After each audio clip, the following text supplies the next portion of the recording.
नमस्कार दोस्तों। आज 21 सितंबर अंतर्राष्ट्रीय शांति दिवस। इस दिवस की आप सभी को बहुत बहुत शुभकामनाएं।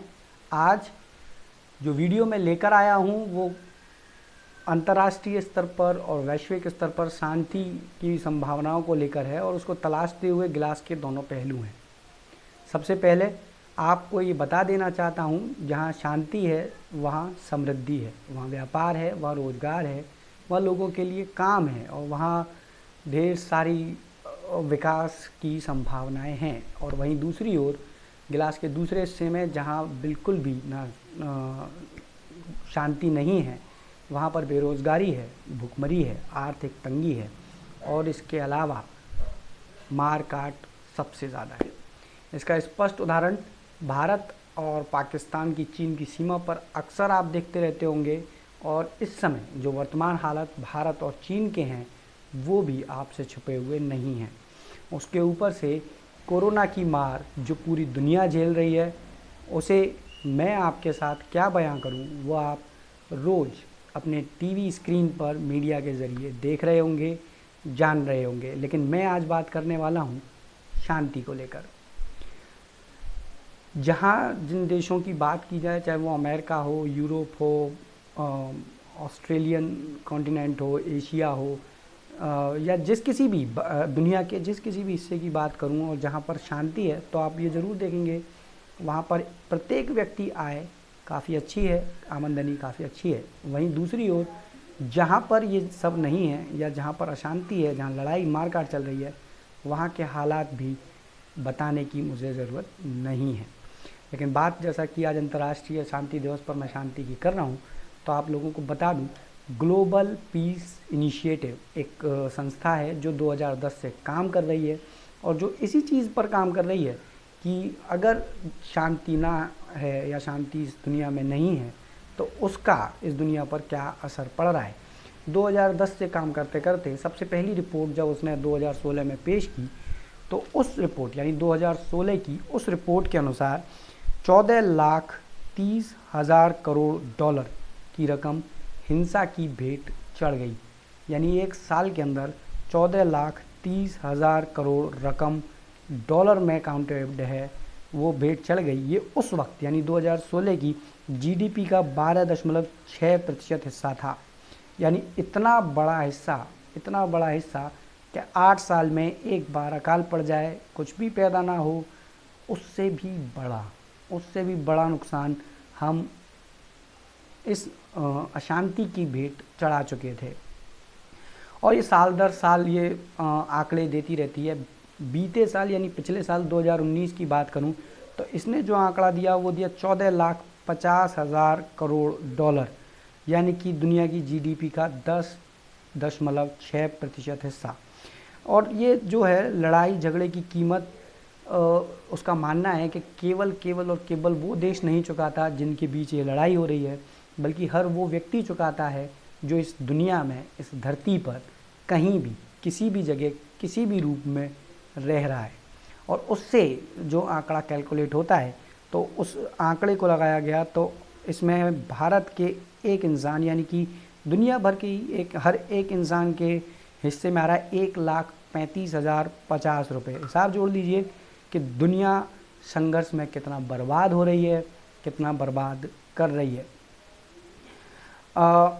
वरिष्ठ पत्रकार हैं आलोक जोशी जी, उनका एक लेख है, अगर उसका संज्ञान लूँ या उसको मैं अगर आपके सामने रखूं, तो उनका मानना है कि हर व्यक्ति हर साल 1,35,000 रुपये नहीं कमाता। देश की 20 या 30% आबादी गरीबी रेखा से नीचे है और कोरोना काल के बाद यह आंकड़ा लगातार बढ़ता जा रहा है।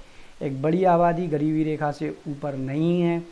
औसतन आमदनी का आंकड़ा भी इसलिए महत्वपूर्ण है क्योंकि इससे पता चल जाता है कि समाज में, देश में कितनी क्षमता है कि वो अपने सबसे गरीब, सबसे कमज़ोर लोगों तक मदद पहुंचाने और उनको सहारा देकर इस गरीबी की खाई से ऊपर लाने के लिए काम करने वाला है। यही पैमाना पूरी दुनिया पर लागू होता है। अंतर्राष्ट्रीय बैंक और अंतर्राष्ट्रीय मुद्रा कोष जैसे संगठन बनाए गए हैं ताकि दुनिया के तमाम लोग कम से कम इतनी तरक्की तो कर लें कि भविष्य की चिंता में उन्हें हथियार ना उठाना पड़े, उन्हें मार काट ना मचानी पड़े, अशांति, हिंसा और हिंसक संघर्ष ना करने पड़े। एक बार क्योंकि ये शुरू हो जाए तो कब रुकेगा इसका कोई भी आकलन नहीं है, क्योंकि जब एक बार अहिंसा या अशांति के रास्ते पर जो भी चल पड़ता है वो कब शांत होगा, कब रुकेगा, इसका कह पाना बहुत मुश्किल है। इसका स्पष्ट उदाहरण उन्होंने अफ़गानिस्तान दिया हुआ है, जो एक अच्छा और भला संपन्न राष्ट्र था, लेकिन एक बार जब लड़ाई शुरू हुई तो उसने अपनी जीडीपी का 51% से भी अधिक हिस्सा इसमें बर्बाद कर दिया। सीरिया में यह आंकड़ा 60% है। किसी भी संघर्ष में कितना खर्च होता है ये आकलन कर पाना भी बहुत मुश्किल है। जो लोग बांग्लादेश के जन्म के समय यानी 1971 में भारत और पाकिस्तान युद्ध के दौर के गवाह हैं, उन्हें याद होगा कि सरकार ने शरणार्थियों की मदद के लिए करीब करीब हर चीज़ पर 5 पैसे का सरचार्ज लगाया था। लेकिन आपको ये जानकर और भी ज़्यादा हैरानी होगी, ये सरचार्ज 1971 से लेकर के आज तक हटाया नहीं गया है। ये सरचार्ज आज भी बांग्लादेश में हर चीज़ पर लगाया जाता है ताकि शरणार्थियों को भरपेट भोजन मिल सके और वो अच्छे से अपना जीवन यापन कर सकें। शरणार्थी आज भी सबसे ज़्यादा हैं, दुनिया में करीब 2.60 करोड़ शरणार्थी हैं और इसका 85% हिस्सा विकासशील देशों पर है। अशांत क्षेत्रों की कीमत शांत क्षेत्रों को भी चुकानी पड़ती है। पिछले कुछ वर्षों में अफ़गानिस्तान में जो आग फैली है, पाकिस्तान का हिस्सा भी उसकी चपेट में आया है। कश्मीर पर लगातार खतरे के बादल मंडराते रहते हैं। भारत और चीन दुनिया के उन 3 देशों में शामिल हैं जो अपनी जीडीपी का सबसे बड़ा हिस्सा फौज, हथियार पर खर्च करते हैं। पाकिस्तान भी इस मामले में पीछे नहीं है और अगर टॉप 10 की बात की जाए तो उनमें पाकिस्तान का नाम भी आता है। आज दुनिया भर में आवाज़ उठ रही है, खासकर कोरोना संकट के बाद, जब सरकार फौज और हथियारों का खर्च घटाए और वहाँ लगाए जहाँ कोरोना जैसे खतरों से मुकाबला करना आसान हो। लेकिन हम ये कैसे तय करेंगे कि खर्च कहाँ घटाया जाए, कितना घटाया जाए और कैसे घटाया जाए। इस मंदी की मार में भी या इस कठिन समय में भी विपक्ष चाहे जितना भी हल्ला करता रहा हो, लेकिन राफेल अब भारत का है और उसके लिए जो रकम चुकाई गई है, जिसको लेकर काफ़ी हो हल्ला भारत में मचा था, वो भी भारत की रक्षा सौदों पर है। उसके चलते दूसरी मदों से इस बजट को घटाया जाता है, जिसमें स्वास्थ्य सेवाएं बहुत बड़ी हैं। भारत के अंदर जीडीपी का 1% हिस्सा भी स्वास्थ्य सेवाओं पर बमुश्किल खर्च हो पाता है, जो इस देश की स्वास्थ्य सेवाओं के लिए एक बड़ा सवाल है। परमाणु हथियारों के खिलाफ संघर्षरत International Campaign to Abolish Nuclear Weapons जैसे अनेक संगठनों ने अपील की है कि सरकारें फ़ौज पर होने वाले खर्च की समीक्षा करें, खासकर ये देखते हुए कि नए नए खतरे खड़े हो रहे हैं जो हथियारों से नहीं टाले जा सकते। महामारियां पहले लगभग 30 साल में एक बार आती थीं, वो पिछले 10 साल में अब 2 बार विश्वव्यापी महामारियां आ चुकी हैं। कोरोना ने सेहत के खतरे का भयावह रूप स्पष्ट रूप से दुनिया को दिखा दिया है। संघर्ष के बजाय हमें सेहत व्यवस्था को सुधारने पर पर्याप्त खर्च करना चाहिए, तो हम ज़्यादा आश्वस्त और सुरक्षित रहेंगे। अब यह बात सरकार और समाज दोनों को समझनी चाहिए कि नई दुनिया नए अंदाज में रहना पड़ेगा और यहाँ हथियारों के मुकाबले शांति ही ज़्यादा कारगर साबित होगी। इसका फ़ायदा कितना होगा ये हिसाब बाद में ही लगेगा, लेकिन इस राह पर ना चलने से नुकसान कितना होगा ये साफ साफ देखा जा सकता है। आलोक जोशी जी के अनुसार ये जो नुकसान है वो समय के साथ साथ बढ़ता जा रहा है और इस बढ़ते हुए नुकसान से केवल और केवल दुनिया को नुकसान ही हो रहा है। और ये बिल्कुल सच भी है। ये गिलास का वो आधा हिस्सा है जो सबसे ज़्यादा भयावह रूप इस समय दुनिया में दिखा रहा है।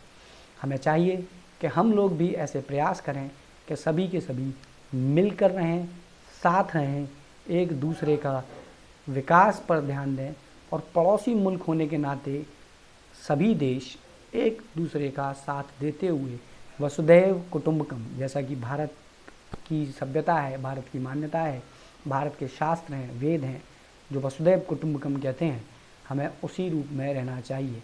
मुझे एक शायर की बहुत मशहूर लाइनें याद आती हैं। राहत इंदौरी जी उनका नाम है।